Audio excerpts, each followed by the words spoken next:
Deputy Director of Certificate Programs here at the Center for Youth Justice at Georgetown's McCourt School of Public Policy. And if we haven't talked for a bit, we just recently renamed our center from the past Center for Juvenile Justice Reform, CYJR, to the currently Center for Youth Justice to put more of a positive spin on it. I've had the pleasure of working with pretty much all of you through our certificate programs and other initiatives over the years. And it's always such a privilege to stay connected with you all through the Fellows Network. We're really excited to be hosting this Fellows Coffee Chat with you all today with a focus on diversion strategies. We intentionally wanted to keep this space very informal and peer-driven, so no PowerPoints, nothing. It's just us face-to-face, virtually. A chance for all of you to hear from each other, to lift up what's working, and talk about some of the real challenges that you're facing. Perhaps crowdsourcing potential solutions and share ideas across jurisdictions. For my perspective, we've been working really hard at redesigning our diversion and youth justice certificate program. And we hope to release a new version of that soon. So as part of that process, we've been listening very closely to folks in the field like all of you. And today's conversation is going to be so valuable in helping us shape the curriculum and examples and real world strategies and challenges that we can lift up through the program. When you registered, many of you shared the kinds of questions and topics that you've been grappling with in your diversion work. And some of the themes that I've seen include family and community engagement. Y'all wanted to hear more about diversion strategies and models, which you definitely will today. Policy and system collaboration strategies, implementation challenges and solutions. Also resources and how do you use resources to provide supportive services. And we want to hear from all of you, but to kick things off, we've invited some of our fellows from New Hampshire and Minnehaha County, South Dakota, to share a bit about what diversion looks like in their communities. And before I officially hand the mic off to Christine, I just want to emphasize that this hour is really for all of you, for you to ask questions, to reflect, and to build this community as we work toward keeping kids out of deeper system involvement and connecting them with sustainable supportive services that help them thrive in the community.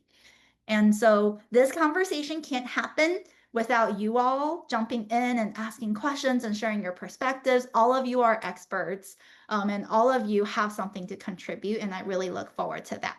So thanks again for being here. I'm going to pass it to Christine to help kick off the discussion. Thanks, Amber. And hey, everyone. In case we haven't met before, my name is Christine Ganji, and I work as a program coordinator on CYJ certificate programs. We're super excited for this conversation today around diversion, and really, like Amber mentioned, intend this to be a space for all of you as fellows or folks who have worked with the center to connect with and learn from one another. To that end, we have two incredible teams of fellows from New Hampshire and from Minnehaha County, South Dakota, who will share some kind of highlights from their work and be able to answer any questions that y'all might have about the diversion efforts they've led in their jurisdictions. And we really hope that throughout the course of this conversation, y'all will have questions for the panelists and for everyone else on the call as well. So we're going to leave some really intentional space for y'all to raise your hand and share any questions, put questions in the chat, and make sure we're addressing everything that y'all want to get out of this discussion. So in terms of the kind of structure of the call, we will have the teams from New Hampshire and from Minnehaha County introduce themselves and their work. I will kind of ask them an opening question to kick off the conversation, and then we want to open the floor to y'all so we can really start to dig into what y'all want to learn about diversion practices. So we'll have some kind of extra questions in our back pocket in case y'all are feeling on the quieter side today, but we really encourage y'all to jump in and engage as much as possible to make sure you're getting what you want to out of this conversation. So with that, I would love to turn to our panelists just to introduce themselves really quickly.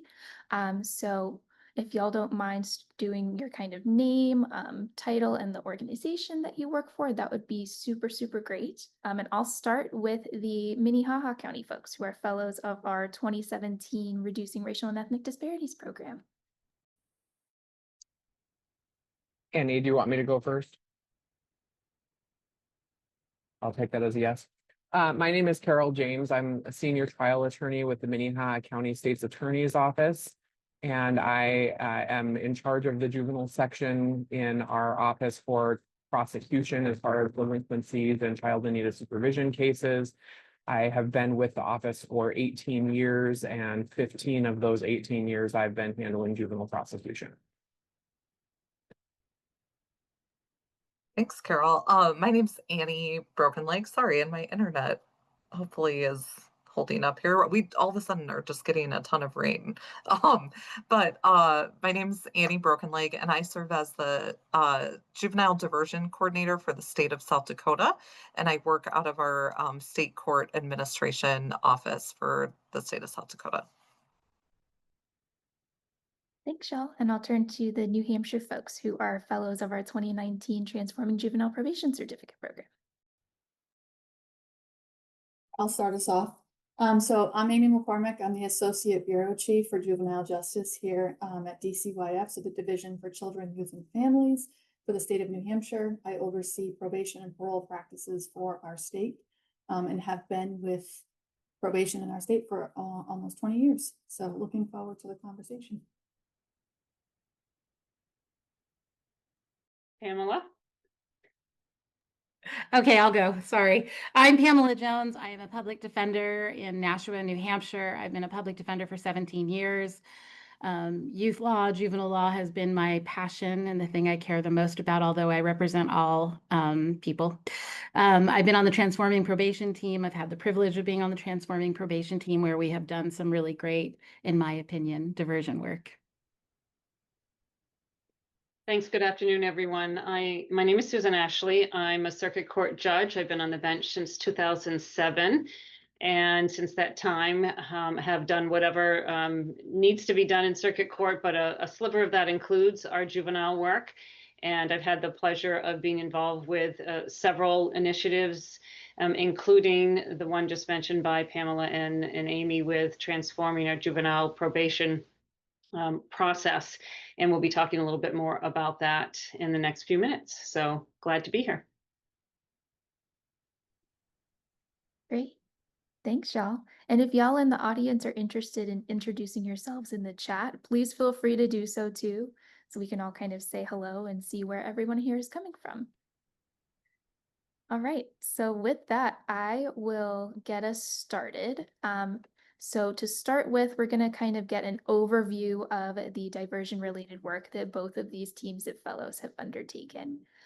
So I'll start with the New Hampshire folks this time, if that's all right. I'd love to hear from y'all just kind of an overview of what you've done related to diversion, and that could include the decision point where you're diverting youth, which youth you're diverting, and kind of what stakeholders you had to bring to the table to make your effort happen.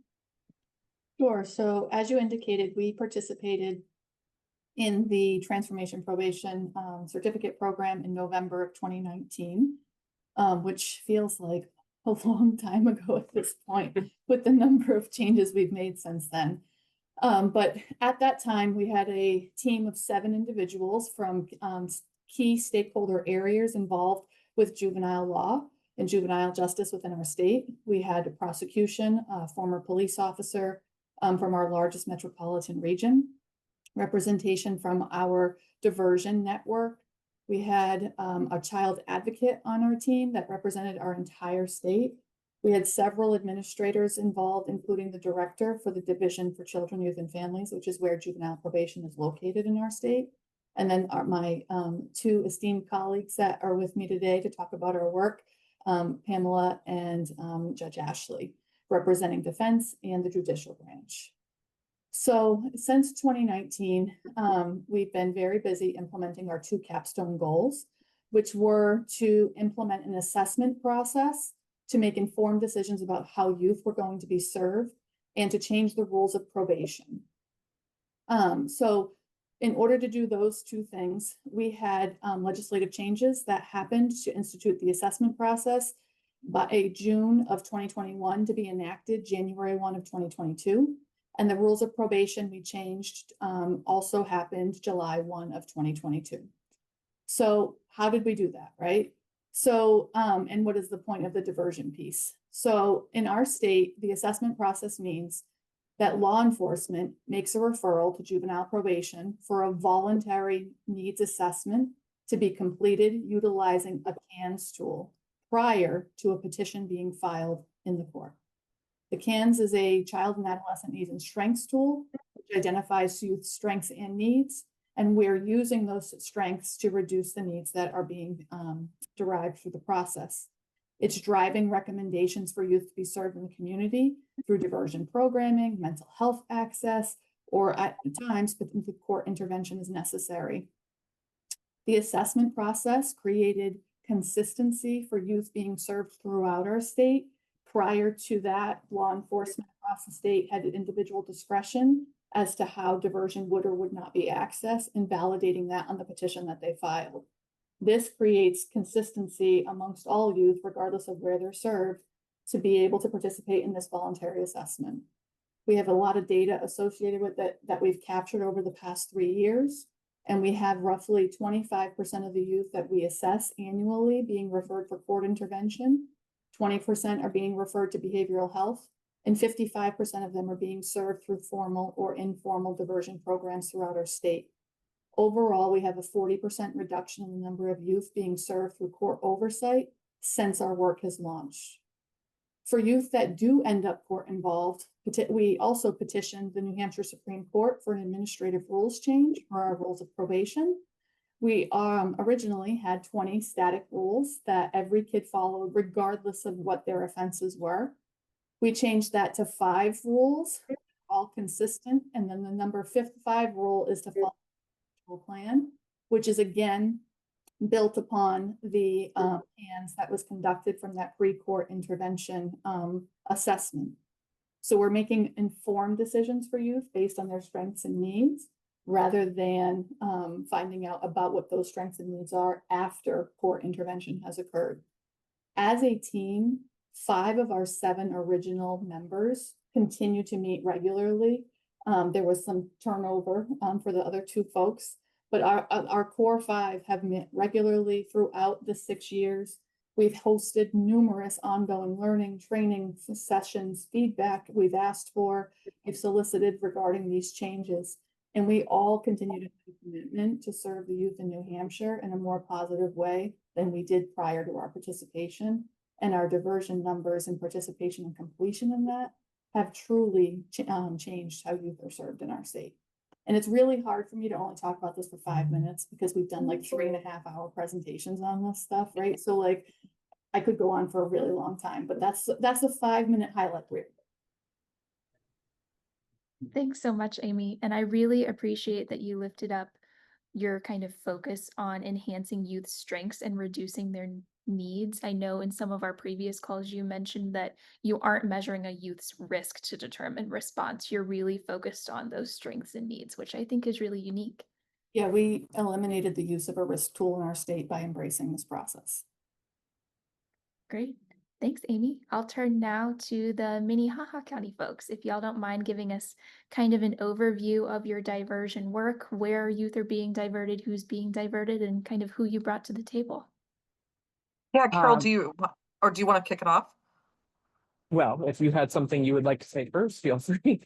I was just gonna say that so we approached it from an equity, because we participated in the Reducing Racial and Ethnic Disparities program, and our team obviously included Carol and myself, defense, school resource officer, and our juvenile judge at the time. And we're similar where we've had some turnover, but the way we approached it back in 2017 was really looking at the amount of youth of color coming into the system in Sioux Falls, which is where Carol and I both live. It's the largest city in South Dakota, still not very big, but so we still to this day, I mean, Carol and I will not sit here and tell you that things are perfect to this day, but we have been able to accomplish, and Carol can speak to this, that I think at least we've been able to increase the amount of diversions in Minnehaha County because of this program,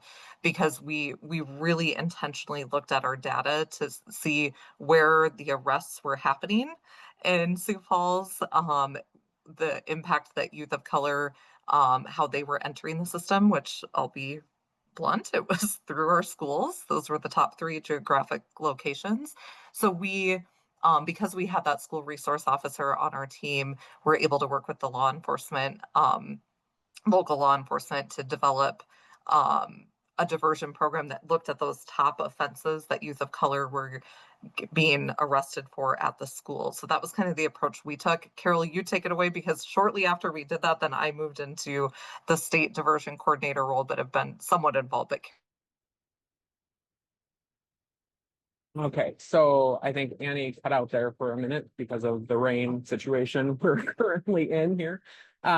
Yes, we were focusing on youth of color coming into the system and at what decision points that was happening. Our state is a little bit different. I know there are several states in the country that allow law enforcement to refer through probation to enter the system. But in South Dakota, prosecutors make those decisions. So law enforcement has contact with the youth, they refer the police report to the local prosecutor, who then makes the decision on whether or not the child will be formally petitioned or referred for diversion. In 2015, our legislature changed the laws regarding a lot of things in juvenile justice, and mandatory diversion was one of those things, and implemented several aspects that made diversion mandatory. If it was a non-violent misdemeanor, it was mandatory to be diverted if the child had never been adjudicated before and hadn't had diversion in the last year. And so there were a lot of offenses that became mandatory diversion, but that also gave prosecutors discretion to divert felonies, discretion to divert violent offenses. And one of the top offenses that we were seeing coming from schools were disorderly conducts for mutual fights in school. And there was a period of time where, because it was quote unquote a violent offense, that we were intentionally charging those offenses because they were violent. And we changed the way that we were handling those things, because we were also seeing that there was a high number of youth of color that were being referred to law enforcement for those offenses. And so when we did this capstone, part of the situation, or what we were, I guess, focusing on, was developing an MOU between our schools, the courts, law enforcement, and the state's attorney's office to develop some behavioral standards before things are referred to law enforcement. And I think the school districts in our community are stopping, I guess, their immediate response to refer everything to law enforcement. And so that slowed down some of the referrals to the court system. We have increased the number of kids that are being referred to diversion, not only because we're using our discretion differently, but because there's just not as many cases on those lower levels coming to us from various sources. Also, once children are referred to diversion through the state's attorney's office, they may not always be prosecuted if they fail to respond to the diversion efforts, or if they fail to comply with diversion, because I relook at the case at that point and decide whether or not it really is something that needs to occupy the court's time. We developed a diversion coordinator position through this capstone project as well, and that was a brand new position within the state's attorney's office that is essentially the hub for our diversion. And so we refer all cases to her, and then she does do the gains assessment with the youth and family, and then that helps her to determine what would be an appropriate diversion for them. So she can refer them on to various specific diversion programs within our community, or just refer them to services that she thinks is a counseling situation, refer them on to a counseling program that she thinks some community service would be appropriate based on that, or an online course of some sort, like bullying prevention, that sort of thing. Then she refers to those types of services. We are continuing to develop, as much as we can, new diversion programs, or contracts with other people in the community to develop new services for youth, but those things all take money. And so it has been kind of a long process to get there. Part of what's helping that situation is they developed a fund through the 2015 legislation to reimburse successful diversion. And the state took money from our state Department of Juvenile Corrections. And because not as many kids were being committed to the Department of Corrections, took some of that state money that was theirs and turned that around and put it back into the front end of the system through juvenile diversion. And initially, the turnaround money for every successful diversion to each county was $250. Now it has developed into $750 per successful diversion. And every year, each county has to provide your numbers and your proof of your successful diversions. And then the county has written a check from the state for their successful diversions. And last year, about this time, Minnehaha County got over $300,000 in successful diversion reimbursement. And so we are turning that around and using it to put it back towards contracts with diversion programs so that we can continue to develop new diversion programs in the community. One thing that I guess I would also add is that, public safety is important. Obviously, I'm a prosecutor. I'm not going to sit here and pretend that I'm not concerned about public safety. So there are certain things that we don't divert, things with guns and violent, like actual violent felonies, we don't divert. But we certainly are more lenient in our diversion decisions than we were when I started 18 years ago. And I think that has served our community well. We haven't had major incidents occur because of those relaxed diversion decisions. And so I think it has been going really well. And part of that was educating our school officials and law enforcement as well about what diversion really is, the services that diverted children are having access to, and how it's really not that much different than what probation kids are having access to. And the level of supervision really isn't that much different on the lower levels of our probation that we have. And so it has gone well. Annie, do you have anything to add? Okay. Great. Thank y'all both so much. And I really appreciate, Carol, that you lifted up that kind of funding piece, because I think that's kind of a really unique part of what y'all have going on in South Dakota that we can definitely dig into if folks have additional questions about it. All right. Well, now that we have that kind of context for the work that both of these teams are doing, I do have an opening question to pose to kind of get us started. But for everybody else in the room, please feel free to drop your questions in the chat, raise your hand, whatever you feel the most comfortable with if you have any questions, because after this opening question, we're going to turn it to y'all and open the floor for anything that you might want to address. So in terms of the opening question, and I'll start with the folks from New Hampshire again. I'm interested in hearing more about how you kind of communicated policy and practice changes related to your diversion efforts with the kind of staff and stakeholders who would be impacted by those efforts. So kind of what did that communication and collaboration look like, and how has it kind of happened in an ongoing basis since your implementation? Judge Ashley, you want to take it? Sure. I'll just say a couple of comments to that. Certainly when the law changed, there needed to be extensive teaching all stakeholders about what it was going to mean, because it was significant change.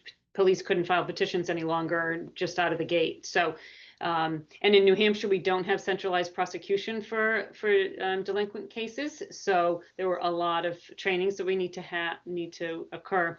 It was also a rolling implementation date over the course of a year. So we had 3 blocks that we were training folks on. So we did a roadshow essentially, and we went out and had trainings at, lunch hours or wherever we could do that at the different regions of the state, and invited anyone and everyone who was interested to attend those trainings. We did launch this during the pandemic. We were able to go to Georgetown pre-pandemic, and then the pandemic hit, which had a silver lining to introduce the world to Zoom. And suddenly we were able to get a lot of folks connected very quickly and easily. We learned that anyway. So we had connections with folks. It wasn't always easy to have the in-person connections, but we did have in-person trainings for this process. And that, of course, includes all police, public defenders, contract attorneys, probation officers, court staff, judges, and then other stakeholders like treatment providers or residential placement school districts. All of those folks were invited to attend. And then our juvenile probation and parole office did an excellent job following up with anyone who wasn't able to attend, to follow up and train them. So there was this open invitation really always to be able to receive training on this new process. So we did that for the changes for pre-filing assessments, and we did that for the changes for the rules of probation, which we needed to educate everyone on as well, because those effective dates were slightly different through the year. And so that was really the 2022 process, process and training everyone initially on the new legislation. And then we've continued to meet, and that's been mentioned before. So the fact that the core group continued to have meetings, to receive feedback from folks, to have additional trainings, to be able to get some data out to folks. We had a couple of sessions where we just wanted to follow back up with the stakeholders and let them know that this process was working, or there were changes that we were making to it, and to let them see what the work was going to look like, or was looking like. And in the process of doing those trainings, it's always come through whatever stakeholder is at our table with us. So, you know, Pamela Jones, our defense attorney extraordinaire, she's been able to communicate to defense counsel the things that they need to know and that they need to focus on. They need to know, of course, it all, but there are particular pieces that are really important from their perspective. And so she's been the key communicator for that, and Amy on the JPPO side, and me for the courts, and those types of things. So that's been very helpful to have that consistency and that collaboration and constant communication at our group in order to disseminate it out to all of the different stakeholders. Can I just add something, Judge Ashley? I think it's super important to know that we did listening sessions prior to making the changes. I don't remember if you said it, Judge Ashley, but having those listening sessions, and we did them via Zoom, where we invited all stakeholders to come on to a Zoom to talk about the changes that were coming, and hear from them the things that they were concerned about. And we did kind of like defense specific ones, we did state specific ones, police, we invited different police departments. And I think that was really helpful to make the stakeholders feel like they actually had some, even if we didn't do what they wanted or totally agree with the things that they were concerned about. I do think it made it seem like at the very least that they felt like they had a voice and their concern was voiced, and then we went on our merry way. And then the follow-ups, like Judge Ashley said, were key to show like it actually is working. The sky did not fall. You know, we're actually seeing great results. Thanks so much, y'all. For the Minnehaha County folks, how did y'all kind of communicate these policy and practice changes to your relevant stakeholders? I know y'all had some kind of education related pieces for folks, and you emphasized specific things about kind of the scarcity of resources. So I'd love to hear a little bit more about what that looked like for you guys. Yeah, I can start. And Carol, please, like, if my internet's cutting out, you jump in. But you know, so from our perspective, when we started, I think what really helped is it was a local project, right? And so we had all the right people at the table, the decision makers, right? We had the courts represented, defense, prosecutor's office, and the law enforcement. So that was really helpful to get this implemented. I will, and then Carol, correct me if I'm wrong, but I think because we all did this Georgetown project, then your office got at least a little bit of grant funding to fund the position at the beginning, if I'm right. Yes, that's correct. So now that I work at the state level, we've kind of used that model to work with sites across South Dakota to give them grants for a diversion coordinator position. And sometimes that's with the local state's attorney's office. Sometimes it's with the local nonprofit. It's really what works for that community. And so we kind of leave it up to their own, juvenile justice team to kind of decide where they want that grant to be. Um, and it's all about education, but for my job going into those communities, it's a pretty easy sell, right? Because it's what's best for kids, right? Diversion is really what's best for kids, giving them that chance, right? Their brains aren't fully developed. So we talk a lot about adolescent development. And then also, the diversion incentive piece, it's really a win-win for counties to get this implemented, because the more they're diverting cases, the more money they're going to get back from the state. And the less court time they're going to see, and having that cost at that end. Plus our diversion recidivism, when we take Sioux Falls and Rapid City, our largest cities, out of the equation, is like very low. Most kids that go through diversion programs in South Dakota are not reoffending. We're at like a 90% success rate statewide. So I think that's just what I would say is, if you get the right people at the table and just talk about adolescent development, and, kids really do deserve more than one chance. And maybe Carol, you can talk about that practice from your office, but. I think part of it is also just having the right people to explain these things to parents. Between some pushback from law enforcement and the school system, we also get pushback from parents, because parents are very frustrated with their children, frustrated when they continually run away and do other things they shouldn't be doing, like stealing or smoking pot or whatever. And if you have, I think, the right person to explain to them that not much is going to be different if they come to court, and you just need to do what we're asking you to do, then eventually you get there. But I think it requires some patience and explaining these things. I remember when we first implemented this, we did have multiple meetings with the superintendents and administrators, some of the principals of the bigger high schools in the area, so that we could explain what the mandatory diversion offenses were and what that process would look like.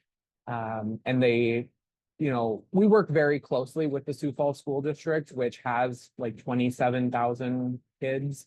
The population of Minnehaha County is around 200,000 at this point and will continue to grow. And so I think having that relationship with your largest school system and the prosecutor's office, so they understand that you're not making these decisions to make your workload less, but because you believe it's actually what's best for the community and for the kids. And we're all doing this to make sure the kids are having the future they deserve. Then I think that goes a long way to getting this work done the right way.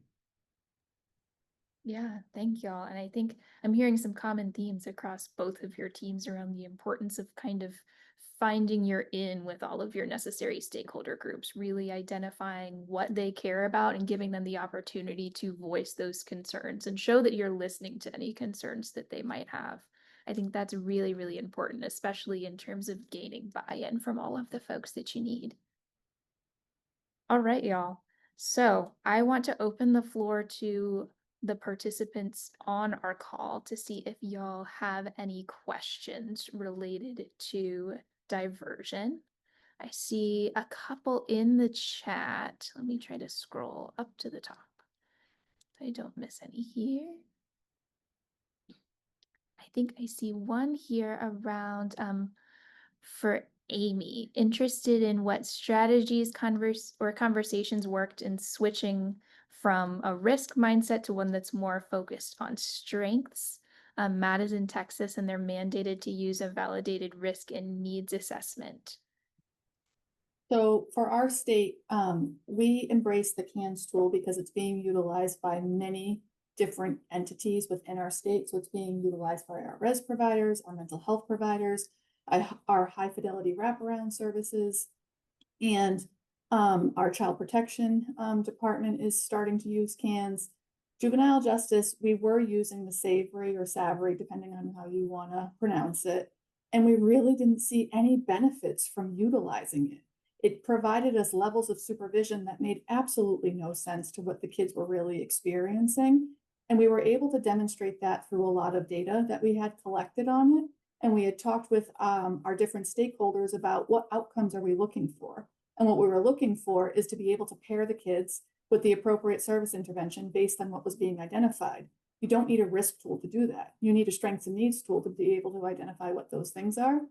We also started talking about utilizing strengths as a mechanism to overcome those needs, because those of us who've been doing this forever, which, you know, kids can go to therapy forever. They don't want to engage in the therapeutic intervention to make changes because the brain isn't developed to benefit from it. They're going to do just as great if you put them in an after school program playing basketball, right? Like, so the risk tool just really was not an effective mechanism of having shorter lengths of time on probation, less violations of conditional probation, right? Like all of the outcomes from them just weren't positive. We switched to I said some data earlier, we've reduced the number of youth in residential by over 50%. We've reduced the number of kids at our detention facility significantly. I think we have a 144 bed facility. We have 16 kids there today for both our detention and committed youth.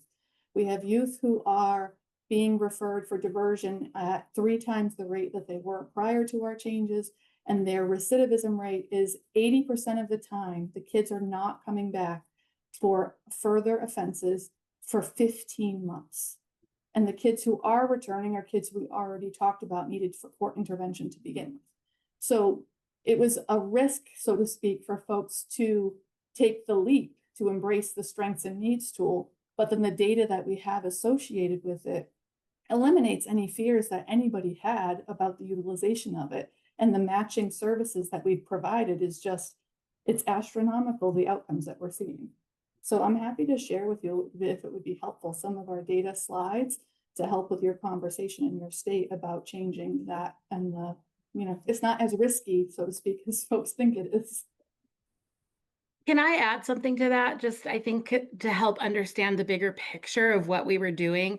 I think because we took the probation piece along with this, switching to needs and strengths, it really came from this concept of individualized plans for kids, saying that not one size fits all. So, just because their crime is this does not mean this, 2 + 2 does not always equal 4. And in fact, we have to individualize what we do for these kids. And the only way to do that is to figure out what their needs and strengths are.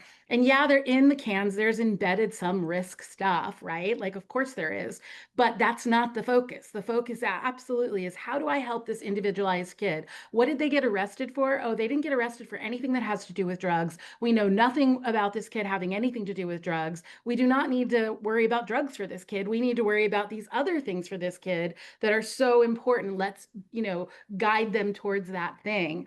And I think looking at the two things together with probation and changing the rules, making them individualized, the overall thinking became this like, oh, we're going to focus on this needs thing, because we know that kids who touch the system, kids just from the moment they walk through the court door, recidivism goes up. And we know this because all the studies show it. And here we are now, people who were worried about that really thought we were wrong. And now we have the data to prove that, in fact, that's right. That when we keep the kids from stepping foot in the courtroom, they actually are not recidivating as high as they were before. All these low-level cases that were going through the doors and were coming back over and over and over, those kids aren't coming back over and over anymore. I appreciate that, Pam. The other context that's helpful is that the risk tools don't really look at the family structure the same way that the CANS tool does. And the CANS tool that we're utilizing really highlights the parents' supervision ability, the housing stability, resources, natural supports, like all of these things that are truly going to help the child long term, and not just we're worried that they're going to commit another offense. So it's really been helpful. And I'm not going to minimize, it was definitely hard for our folks, especially in probation, to adjust, hard for our law enforcement partners to adjust, but a few months in, and then the data has showed like the world did not end. We say that often when folks were so worried. Hopefully that's helpful to you, Matt. Yes, thank you both. Very helpful. And I'll put my email. I'd love to see the data that would help us tell that story here much better. Oh, go ahead, Amber. Sorry, I was gonna follow up with a different question, but Oh, is that okay? work. I was curious around the kids with multiple system involvement. So I saw Nancy had a question around how does it work for kids who are involved in both child welfare and youth justice. But I also want to expand this just a little bit because obviously a lot of the kids in the youth justice system also have mental health needs, behavioral health needs. There are a lot of other concerns. And I'm curious to hear from, Amy, Pam, Susan, and also Annie and Carol, but also other folks here. You all might have additional resources around how do you support kids who have multiple uh, dimensions of needs, whether it is child welfare from the family side or it may have been behavioral health or mental health. Well, I guess I'll start. We offer diversion to kids that are dual system involved. Sometimes we run into a problem where child protection is going to actually remove the child from their foster placement and put them in a facility and remove them from our community. And so if that happens, then we just decline the charges. Like I'm not going to pursue a charge just because the kid's been moved. That's not fair to the kid. But if they're here and we can offer them some additional service that child protection doesn't have access to, then we do that.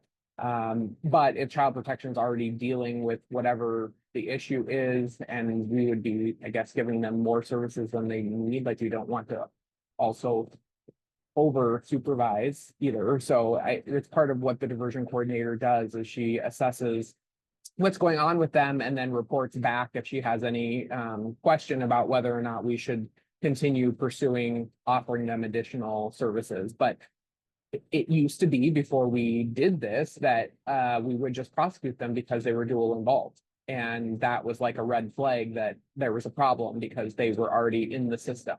But now that isn't a barrier anymore. The same with mental health situations where if a child is committing assaultive offenses and clearly it's stemming from a mental health situation, we used to prosecute those kids automatically, and that's not what we're doing anymore. So we're offering them diversion as long as the assault isn't something that's causing serious injuries to somebody. We will still offer diversion. So that it's not a barrier anymore. It used to be. So I think that's also helped increase our diversion numbers and reduce the disparities that we were creating by misusing our discretion. Yeah, and I would someone asked about how South Dakota and New Hampshire, and I think New Hampshire answered this, but we're similar in South Dakota where diversion programs are not run through the courts. They are court approved, which is part of my job working with the courts and the presiding judges in each circuit. But we intentionally want those programs to be in the community, right? A lot of them are run through Boys and Girls Club, or some are county run through their state's attorney's office, but then they usually are referring those diversion kiddos and families out to mental health centers and programming in the community. I think, like I said before, Carol and I definitely would not sit here and say that South Dakota has solved like the equity issue. We still, our Native youth enter the system at every decision point at astonishing numbers in South Dakota. So we need to do better. I will just highlight that there are some, especially in the last year, some areas across South Dakota that are doing really cool diversion programming. I think Amber, you asked like what does diversion programming look like? So in one of our communities, there's what they call an Oyate court, which Oyate in Lakota language means family. And so that family court is really made up of elders and community members that the youth and family come to the Oyate court, and that community and elders talk to the youth about the impact that their actions had on themselves, community, them as Native people living in South Dakota. And that's really, really cool to start seeing programs like that. And the hope is that communities and counties use that diversion incentive money to then turn it back to those kinds of programs that may not be evidence-based, right? But are, working towards that and showing really promising results. So, yeah, I would just say we still have a lot of work to do in South Dakota, right? But I saw the comment, I can share the legislative language around how we incentivize diversion. Yeah, anything I can find, I'll send it to Amber and she can share out. So I can start the conversation for our team for the crossover youth and accessing diversion. So New Hampshire is uniquely positioned in that juvenile justice and child protection fall under the same administrative team as and has the same director. So our crossover is truly intertwined. I sit in weekly meetings with the child protection administrative staff, and we talk about the youth who are both involved in our systems.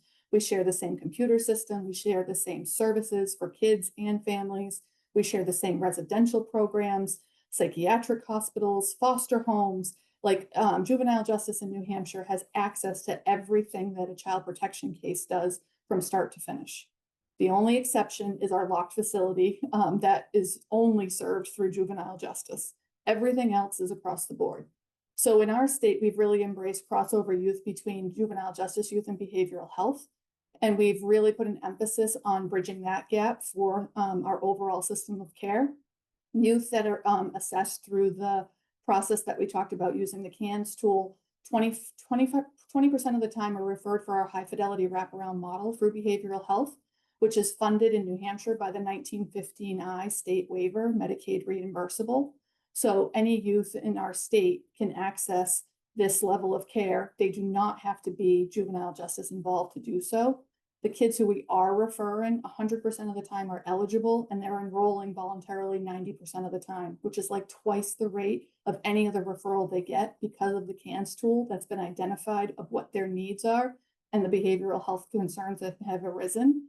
And then the handoff that happens between the probation officer and the mental health provider. We've had huge success in accessing, again, a community-based program that's not state juvenile justice connected. Same with our diversion programs. We want kids to be out of our system. We are not monitoring them long-term for compliance once the assessment is completed. We're 30 days from start to finish, and we're out and we're connecting them with where they need to be connected. We've had really good outcomes from clearly identifying what is needed for the kids.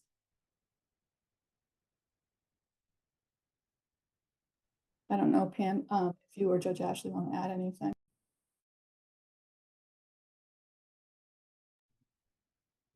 Great. I think you covered it, Amy. Thank Yeah, thank you both for responding to that question. I think the chat is very, very active, which is lovely, but I want to make sure I'm not missing anybody's questions. So if anyone else has a question, please feel free, pop it in the chat again if we missed it, or raise your Zoom hand and we can get your question in that way. Can sorry, Christine, can I pose a question that sort of had been asked in the chat, but I'm really just curious to hear not only folks from New Hampshire and South Dakota, but also just across the room here, because we have a really good sample from across the country around diversion. Like who is running the diversion program in your county and who are eligible? Like, is it pre-arrest? Is it pre-court? Is it run by the court? Is there anyone running it through the community? Go ahead, Erica. Yeah, thanks. I am from Connecticut.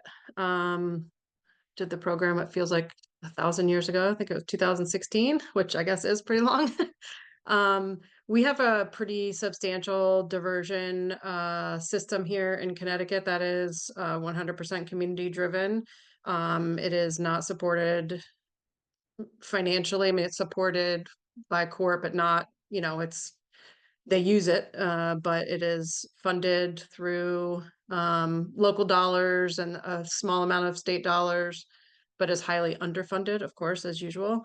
They are in each community. Connecticut is set up pretty different than most other states because there's no county government or county anything.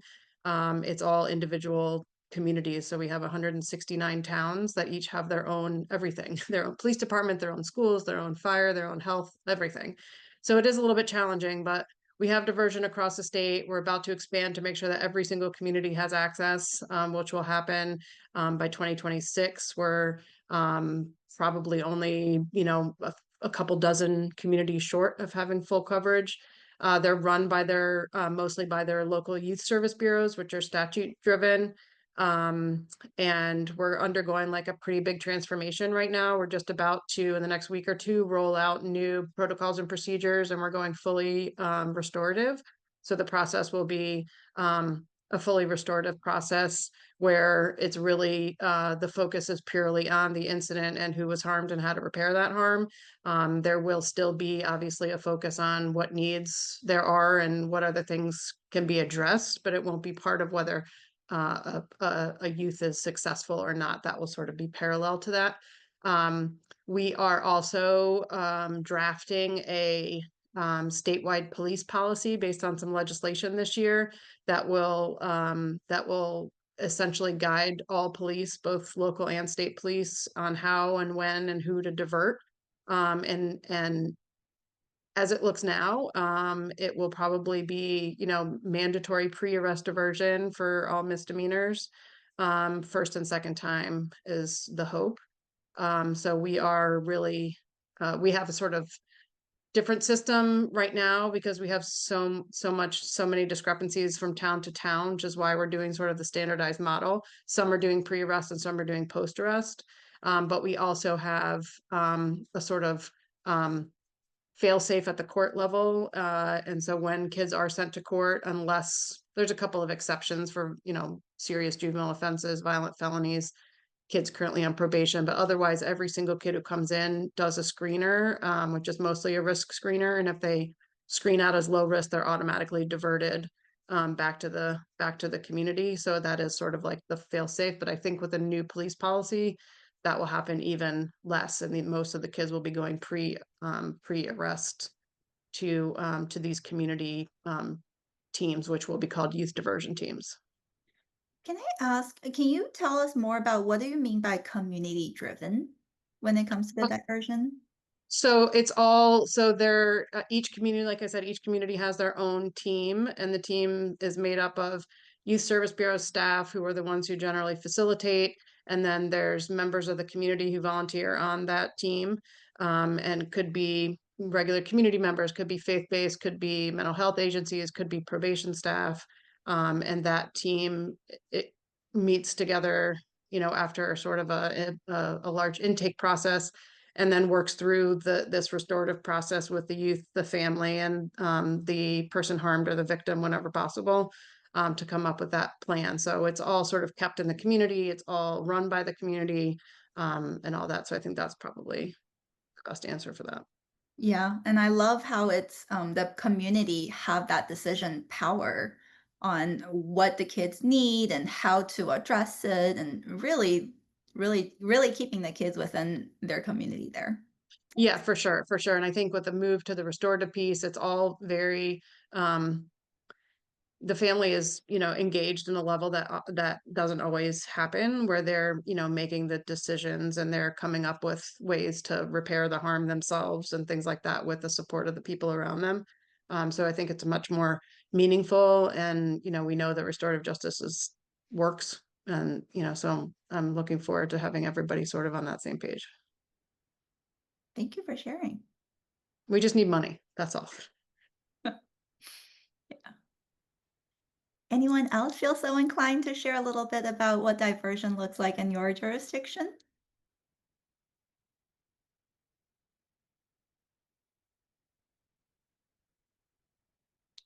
And if not, that's okay. I can turn it back to Christine.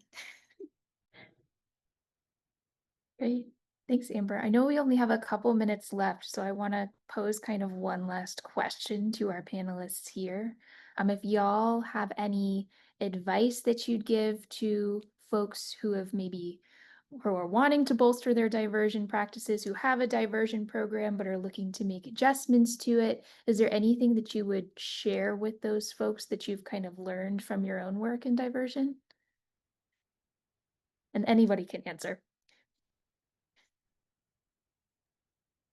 I'll just say that it was really important in New Hampshire for us to have strong and focused leadership at the top of our various groups that were coming together.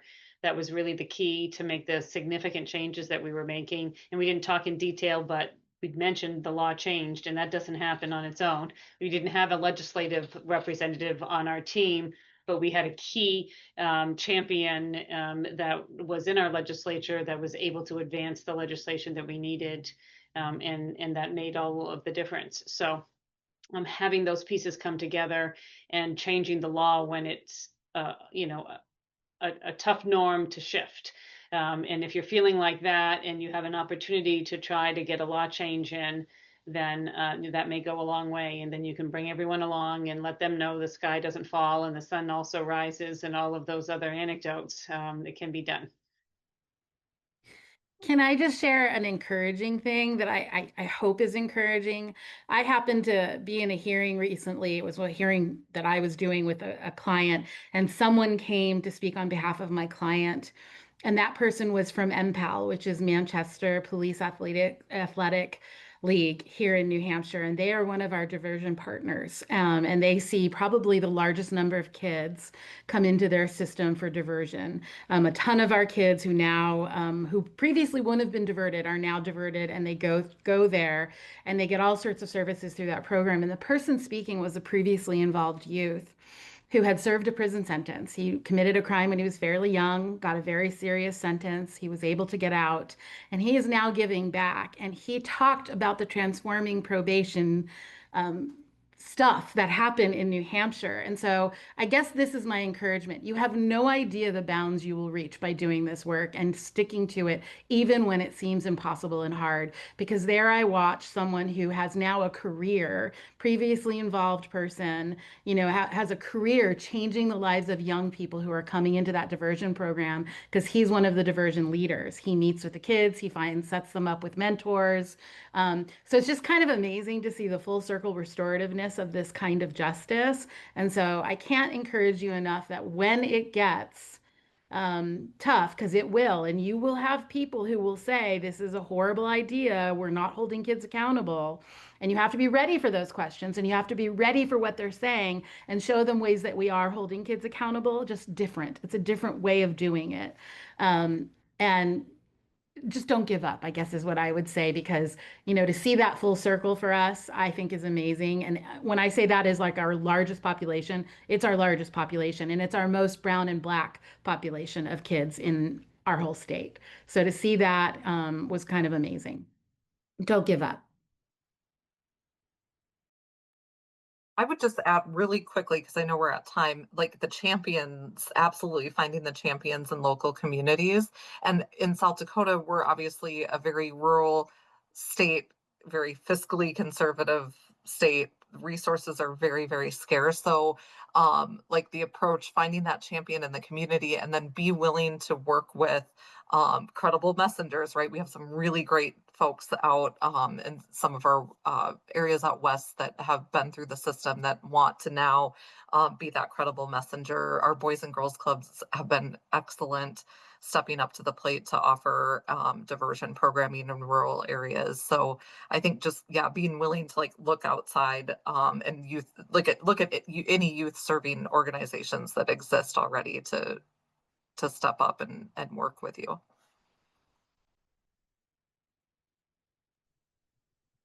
Right. Thanks, y'all.